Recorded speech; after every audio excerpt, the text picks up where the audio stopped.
ولكن قبل أن نبدأ لا تنسى الاشتراك بالقناة تشجيعا لنا والضغط على زر الجرس. السلام عليكم الكرام، في حلقة جديدة من مسلسل الميراث 203. سحر تستفسر عن أخبار طلال من حور، وتقول لها أنها راسلته ولم يفتح أي رسالة. وقالت حور: لو كان عندي أي خبر لقلته لك، لكن يا سحر لو كان طلال يحبك لما تركك مهما كانت الظروف. ابنة أخت ديما تحكي معها على الهاتف وتسألها عن باسل هل أتى إلى الغداء، وقالت ديما: نعم، وبدأ يتعالى علي ويتكلم إنجليزي وألماني، ووافق فورا على طلب العمل.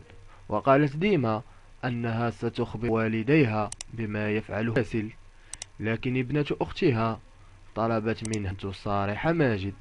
قائد باسل يطلب منه رفض الشغل عند ماجد، لأن عنده 18 شخصا يشتغلون في شركة ماجد ويتجسسون عليه. وقال لباسل: استخدم عقلك وابتعد عن العاطفة.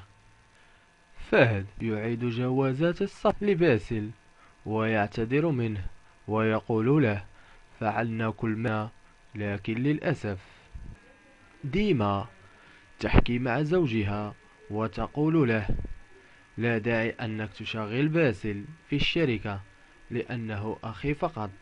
فرد عليها: لا، ليس لهذا السبب، ولكن أنا في أمس الحاجة لشخص مثله. وقالت له ديما: أخي لا يثبت في شغل واحد، وأنا لا أريد المشاكل، وإذا كنت مصر أن تساعده فلنعطه بعض المال وليعتمد على نفسه.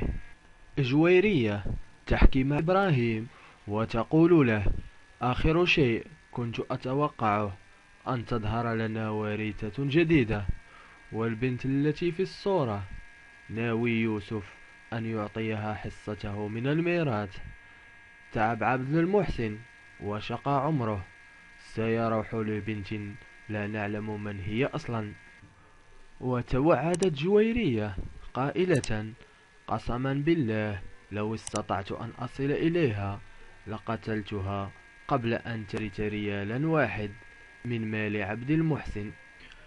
يوسف يطلب من سحر الجلوس معه حتى يروهما معا ويتأكدوا أنه يثق فيها. وسألها يوسف: ما إذا صدقتها جويرية؟ وقالت سحر: أكيد صدقتني.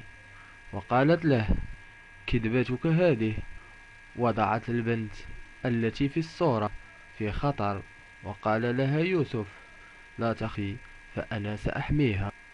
السلام عليكم، لا تنسوا الاعجاب بالفيديو والاشتراك في القناة تشجيعا لنا لنستمر بنشر المزيد إن شاء الله.